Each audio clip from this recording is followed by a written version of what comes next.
ये बात तो बैठ के वैसे ही हो जाती। एक मिनट, आप लोग भी साथ थे नहीं चलाने के अंदर, अगली बार तो आप भी नहीं चलाने में थे।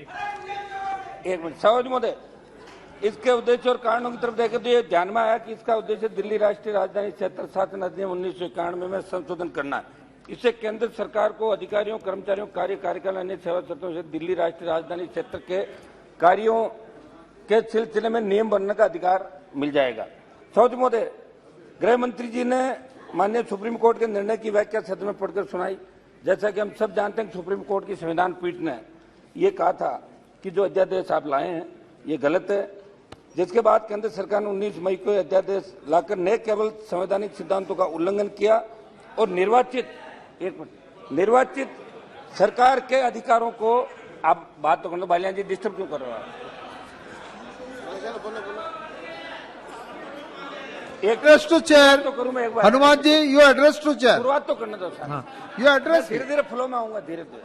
नहीं आपको तीन मिनट है, you have to conclude in 3 minutes. और निर्वाचित सरकार के अधिकारों को हड़पने की कोशिश की, बल्कि सुप्रीम कोर्ट की संविधान पीठ के फैसले को, प्रभाव को भी खत्म किया। और इससे साफ हो गया कि एनडीए की ये सरकार संविधान, लोकतंत्र, संघ के ढांचे सुप्रीम कोर्ट को नहीं मानती।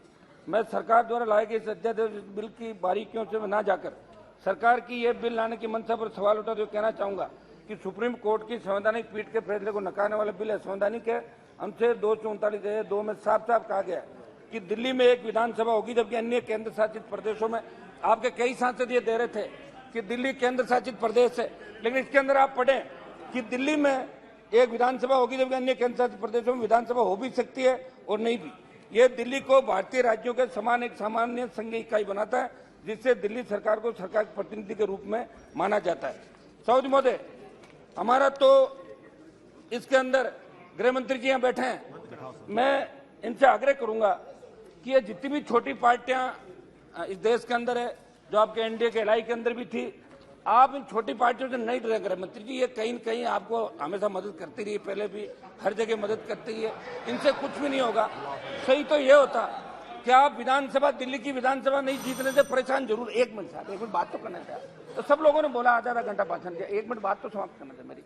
आप इतना इनका पीछा नहीं करे, क्योंकि आप जितना इनका पीछा करोगे उतने ही वापिस जीत के आएंगे, इसलिए आपको इस चीज का भी ध्यान रखना है। मेरा इसके अंदर निवेदन था गृह मंत्री जी कि जो सरकार चुनी जाती है वो जनता की सरकार होती है, उस सरकार को काम करने का अधिकार आपको देना चाहिए। बड़ा मन रख के काम करने का अधिकार आप देंगे तो एक खूबसूरत लोकतंत्र कहलाएगा। हिंदुस्तान वर्ल्ड का सबसे बड़ा लोकतांत्रिक देश है और राज्य जुड़े विषय पर निर्णय लेने का स्वतंत्र अधिकार राज्य को मिले, मेरा ये आपसे आग्रह था। और आपका जो मैनिफेस्टो है भारतीय जनता पार्टी का, वो हमेशा मैनिफेस्टो ये कहता है कि हम स्वतंत्र राज्य का दिल्ली को दर्जा दिलाएंगे। या तो मैनिफेस्टो में आप नहीं कहते, वो झूठा है और यहाँ झूठी बात है। मैं गृह मंत्री जी आपसे ये भी आग्रह करूंगा कि दिल्ली के हमारे जो भाई सांसद है सारे, और ये मेरा विशेष ख्याल रखते हैं, तो आज इनकी सब जगह पर्ची दे के कह रहे थे कि जैसे गृह मंत्री जी बैठे तब हमारा भाषण कराओ, एक से एक जिद कर रहे थे आप लोग। तो विदुड़ी जी समाप्त कीजिए, एक समाप्त कीजिए। विदुड़ी जी, मनोज तिवारी जी और परवेज वर्मा जी ने अच्छा भाषण दिया तीनों ने। इनकी परफॉर्मेंस को देखते हुए कोई मंत्रिमंडल का विस्तार हो तो एक आध का number. Thank you very much.